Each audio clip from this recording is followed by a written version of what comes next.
Good morning, everyone. Now we start topic 2, kinship and marriage, many rules and varied practices. Finding out about families.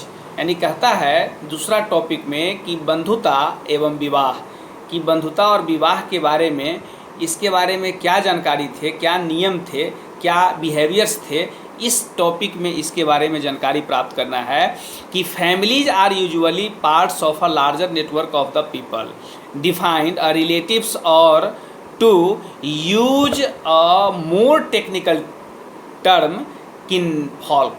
यानी कहता है कि while familial ties are often regarded as a natural and based on blood.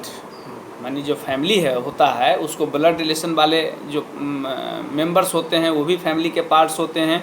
They are defined in many different ways. For instances some societies regarded cousins as being blood relations whereas others do not. यानी कहा जाता है कि पारिवारिक जीवन में सहज रूप से इस चीज़ को हम लोग स्वीकार करते हैं और सभी परिवार एक जैसे नहीं होते हैं। इस पर भी इसके बारे में चर्चा किया गया है कि परिवारजनों की गिनती, एक दूसरे के साथ रिश्ता और उसके क्रियाकलापों में भी डिफरेंटता होती है, यानी डिफरेंसेस होता है। कई बार तो हम लोग एक ही परिवार के लोग भोजन और अन्य साधनों का भी उपयोग आपस में बातचीत करके करते हैं या मिलजुल करके करते हैं। इसका भी उदाहरण दिया गया है इतिहासकारों ने। एक साथ रहने और काम करने, अनुष्ठानों का प्रयोग करने, इन सभी चीज़ों का भी प्रयोग उसमें बताया गया है। फिर अगर तकनीकी लैंग्वेजेस के रूप में इस चीज़ को अगर हम इस्तेमाल करें तो हम कह सकते हैं कि इन सारी प्रक्रिया को हम कास्ट ग्रुप्स के नाम से जानते हैं, जाति समूह के नाम से जानते हैं, जो एक परिवार के साथ नैसर्गिक संबंध उसका होता है और इसी नैसर्गिक संबंध के आधार पर उसको हम जानते हैं। अब हम टॉपिक 2 का सब टॉपिक पढ़ेंगे, द आइडियल टू पैट्रीलिनी। यह पैट्रीलिनी क्या है, इस पर हम लोग चर्चा करेंगे कि पितृवंश यानी पिता के जो वंशज होता है, पिता के जो वंशज होता है, उस वंशज का उस समय आइडियल रूप क्या था। तो ये कहता है कि the Mahabharata is a story about changing kinship relation. It describe a feud over land and power between two groups of cousins, the Kauravas and the Pandavas, who belong a single ruling families। यानी एक ही परिवार के ये दो part था, एक ही परिवार के, एक भाई का एक बेटा, एक भाई का एक बेटा था, जो एक ही फैमिली का दो भाइयों का यह वंश था। लेकिन वह अगर हम पैट्रिलिनी के रूप में अगर बात करें तो एक ही वंश के यह दो पार्ट होगा। और जो युद्ध हुआ था महाभारत का, इसी कौरव और पांडव के बीच में हुआ था।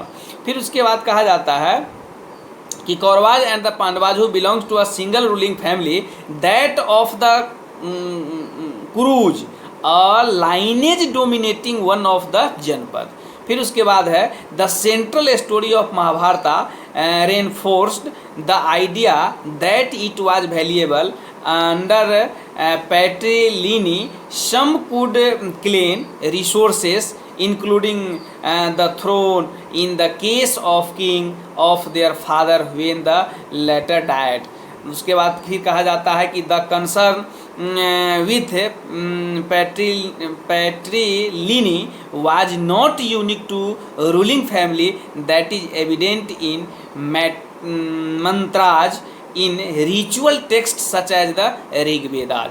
अब इसमें क्या कहता है, इस पर हम लोग चर्चा करेंगे। कहा जाता है कि हमारे भारतीय समाज में यह सबसे बड़ी महत्वपूर्ण बात समझना जरूरी है कि यह पितृवंशात्मक सत्ता, पितृवंश सत्तात्मक समाज पर आधारित है। चूँकि भारतीय संस्कृति पूर्व रूप से या पौराणिक काल से पिता के वंश के समाज पर ही आधारित समाज को यह पुरुष प्रधान समाज के नाम में जाना गया है। तो इसमें कहता है कि किस प्रकार से हम कह सकते हैं कि जब बंधुता रिश्तों के रूप में यह परिवर्तन आया। यह परिवर्तन कैसे आया कि एक स्तर पर अगर महाभारत की कहानी की अगर हम बात करें तो निश्चित तौर पर जो पांडवों के बारे में या बांधवों के बारे में जो बंधुत्व होता है, जो जिसको हम किनशिप कह सकते हैं, तो उसके बारे में यह क्या कहता है तो इसमें कहता है कि बांधवों के जो दो दल थे, कौरव और पांडव, यह कौरव और पांडव क्या था, तो दोनों एक ही दल कुरु वंश के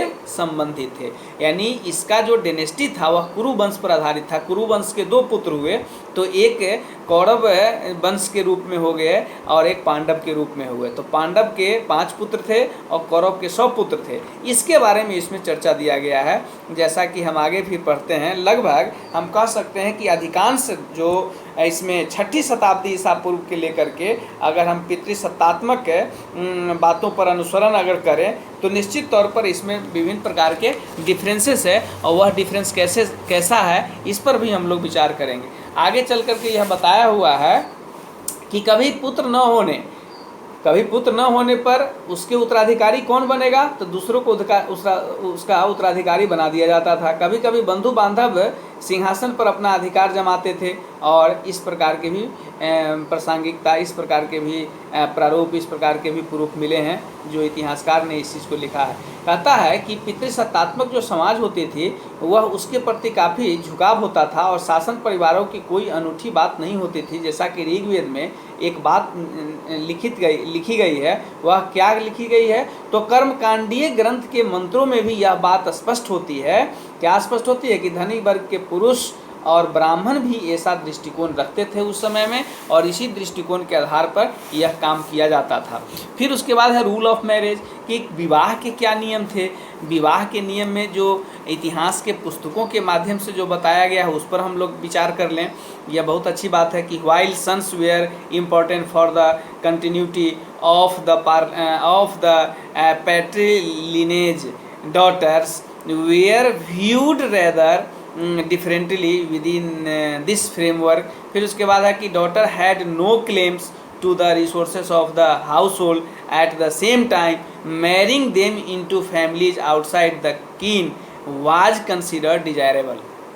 फिर उसके बाद कहता है this system called exogamy and literally marrying outside, चूँकि यह पुत्री के बारे में बात किया जा रहा है। फिर उसके बाद कहता है कि meet the lifes of young girl and women belonging to families and the claimed high status were often carefully regulated to ensure that they were married to right time and to the right persons. इसके बारे में भी जिक्र किया गया है।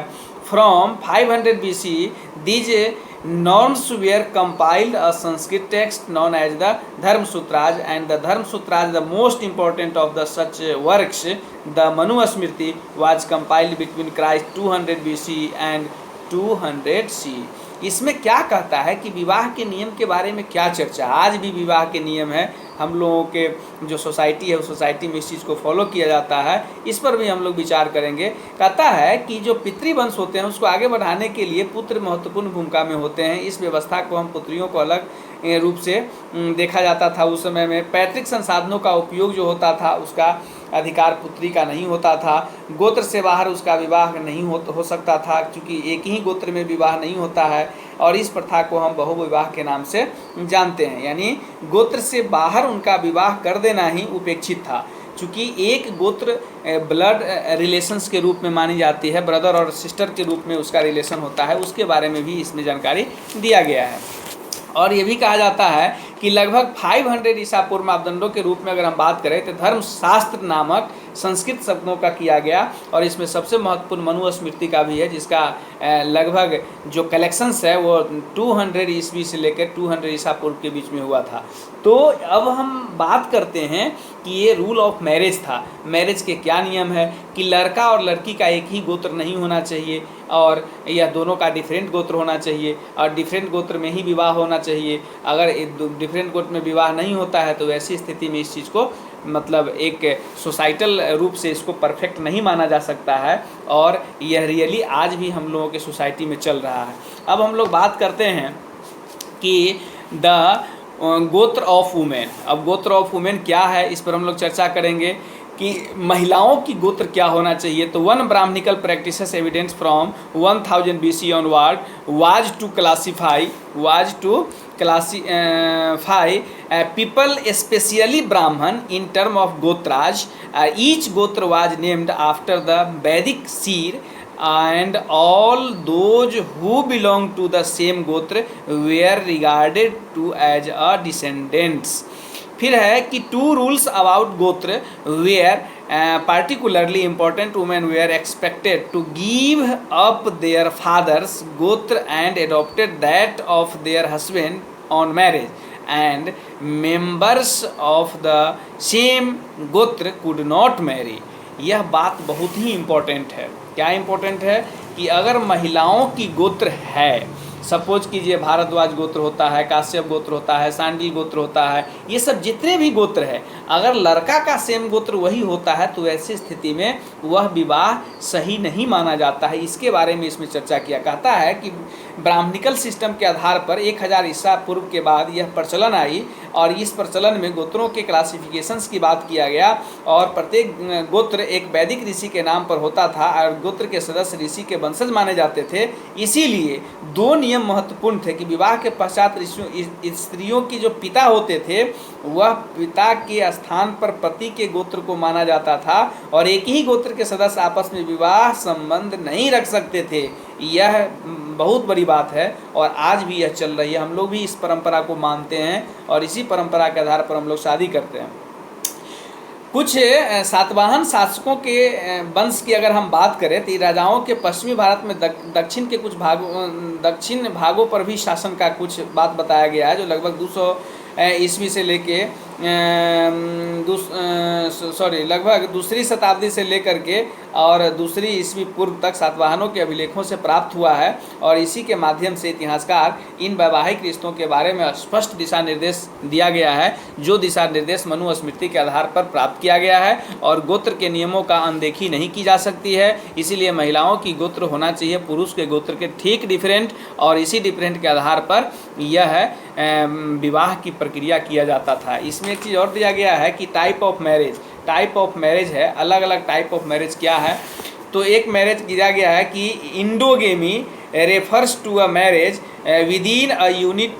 This could be a kin group, caste और a group living in the same locality. उसके बाद है इकोगेमी की refers to a marriage outside of the unit. फिर उसके बाद है polygamy is the practice of a man having several wives और polyandry is the practices of a women having several hundreds. यानी इसमें कहा गया है कि जो विवाह के जो नियम है, विवाह की जो तरीका है, यह विवाह के तरीका क्या है, विवाह के नियम कैसे होते हैं, इस पर भी हम लोग विचार करेंगे। लेकिन सबसे पहले यह बात जानना बहुत ज़रूरी है कि विवाह के जो नियम होते हैं, विवाह के जो प्रकार होते हैं, इसमें कहा जाता है कि अंतर्विवाह का मतलब है कि वैवाहिक संबंध जो होते हैं वो मध्य में होते हैं और यह संबंध गोत्र कुल के अथवा एक जाति या फिर एक ही स्थान पर बसने वाले लोगों को हो सकता है। बहुविवाह कहता है जिसको हम कहते हैं इकोगेमी। बहुविवाह क्या होता है कि गोत्र से बाहर विवाह करने को हम इकोगेमी कहते हैं। फिर उसके बाद है पॉलीगेमी, बहुपत्नी कि यहाँ बहुपत्नी रखने की जो प्रथा है उसको हम उस चीज़ को इंडिकेट करते हैं। फिर है पॉलिंड्री, बहुपति यानी एक पत्नी यहाँ बहुत सारे पति को रख सकता है, इस प्रकार की प्रथा है जिसको हम इस रूप में इसको इंडिकेट करते हैं। यह विवाह के प्रकार है। तब इस वीडियो में हम टॉपिक 2 के समाप्त किए हैं। तब तक के लिए आप सभी से मेरा इजाज़त है। सभी को मेरा धन्यवाद। Thanks for all.